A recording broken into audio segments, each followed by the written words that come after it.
All right, guys, go check out Cameroon's 714, right? Here's a must-see, guys. Serious news Obama's about getting the his kills, man guys. running and ruining our country. You know, the guy who has made us all feel like foreigners in our own country?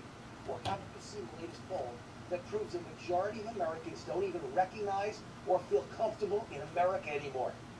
Today's column, or in this case, the video, is all about the reason why. It's a five-letter word, Obama.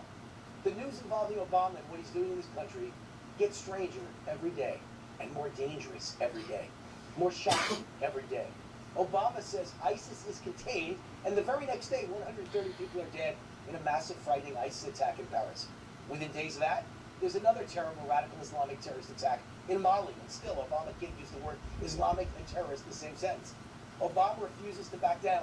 He asks for even more Syrian refugees. At the same time, Obama is demanding we import dangerous Muslim refugees. It turns out he's sending Iraqi Christians back. He talks about compassion for Muslim refugees, but he deports Christians out of the United States. During the same one-week period, Russia reports Obama's policies actually were helpful to ISIS. Hear that? What American president would do these things or say these things? It's also strange and unsettling. It sure feels like something is very wrong. It sure feels like we're being sold down the river. In the past 48 hours, I've heard from dozens of friends and associates telling me, every one of them, they all fear we have a Muslim in the White House. They're panicked, they're frightened, they're in shock, many for the first time, about the danger our country is in. Bill O'Reilly about the other night suggested mental illness. He asked if Obama is delusional. If you don't believe he's delusional or mentally ill, what other plausible answer is there for his behavior? Now, before we come to any conclusions, let's first look at a few of Obama's statements and actions. He can't even say the words Islamic and terrorist in the same sentence. Unbelievable. That's number one. He won't join France and Russia in a serious war against ISIS. Putin and Hollande both know it. Our own pilots report that Obama's policies block 75% of airstrikes against ISIS. So Obama's tough talk about bombing ISIS is just like his famous quote, if you like your insurance, you can keep your insurance. It's just another lie. He left our borders wide open. 8 illegals from Syria were just caught at the Texas border, and an unusual number of Middle Eastern military males have been caught at the San Diego border. For everyone caught, how many have sneaked in? 10, 20, 50, 100, thousands? Ironically, they don't really need to sneak in because Obama's inviting them in. He's already brought hundreds of thousands of Muslim immigrants into this country, about 200,000 a year or more, during his presidency. He wants thousands of Syrian refugees resettled here. Syrian. Say that word slowly. Syrian. Understand its meaning. Terrorists from ISIS lurk among these strangers coming into our country, forced down our throats. Keep in mind, it was an Islamic terrorist leader who recently bragged over 4,000 terrorists have been smuggled into Europe disguised as refugees. That's how they're coming. Obama's own DHS and FBI has publicly admitted we cannot vet the incoming Muslim refugees. The FBI director says, Obama's FBI director says, we have no records. There's no way to distinguish between moderates and extremists and terrorists. But Obama doesn't care what his citizens think. He doesn't care what his governors think. Obama's State Department said recently governors have no say on who he chooses to dump in their state. Obama announced he'll veto Congress. Can you imagine this? If they dare to require tougher screening of Syrian immigrants. Obama is so extremist thinking about Syrian refugees that the House ignored that threat and voted with a veto-proof majority. Good for them. An unheard of 47 Democrats voted against Obama because even Democrats now understand on the topic of fighting radical Islam, our president has gone off the rails.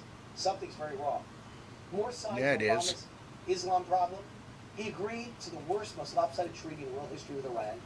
A treaty that makes it a certainty that extreme radical Iranian mullahs will have a nuclear bomb. You hear that? As a bonus, Obama gave this terrorist regime $150, funds that will undoubtedly be used to fund terrorism all over the world, because that's what Iran always does. And amazingly, Obama even promised that the U.S. would protect Iran's nuclear facilities from Israeli attacks. Obama's own former advisor Nixon purposely alienated the U.S. from Israel to win the trust of Iran. What other world leader would want to win the trust and support of a terrorist regime? Obama leaped at the chance to bring a Muslim boy to the White House who was accused of building a bomb out of a clock. Yet he's never once thought to bring the young child of a Marine or a Navy SEAL or a police officer killed in action to the White House. Strange choice, don't you think? Obama ordered his EEOC, Equal Employment Opportunity Commission, to take the side of Muslim delivery truck drivers who refuse to deliver beer. Our own government forced companies to pay $240,000 reward money to Muslims in our country hired to do a job that they knew about in advance that they refused to do based on their laws, not ours. Obama took their side. Obama even recently proposed, get this one, banning pork at federal prisons. I'm not joking. What president would get involved in a decision about pork? Obama's paralyzed with indecision about how to stop ISIS. He refuses to ban refugees from Middle Eastern war zones who might be terrorists, but he's perfectly happy to ban pork. Bizarre behavior. Something's very wrong. In his book, Obama said the sweetest sound he knows is the Muslim call to prayer. And in a speech at the UN, he said, the future must not belong to those who slander the Prophet of Islam. I think he likes to play with us, but increasingly, it's become a game of life and death for us and our children. Mr. Obama, I know your life's about defending Islam, yet the murder or persecution of Christians all over the world at the hand of Muslims doesn't interest you at all.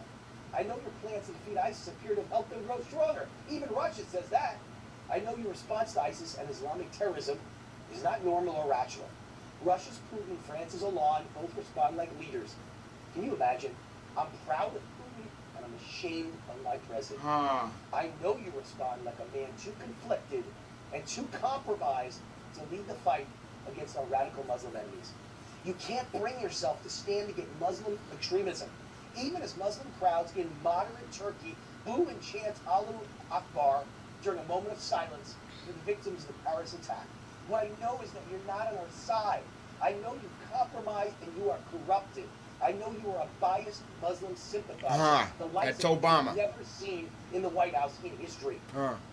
I know removing Obama String him from up. office is a matter of grave national Appeal. security. You need to I'm abolish Leon that, Luther, man, Liberty. and God impeach him. bless America and God save America. Bye-bye.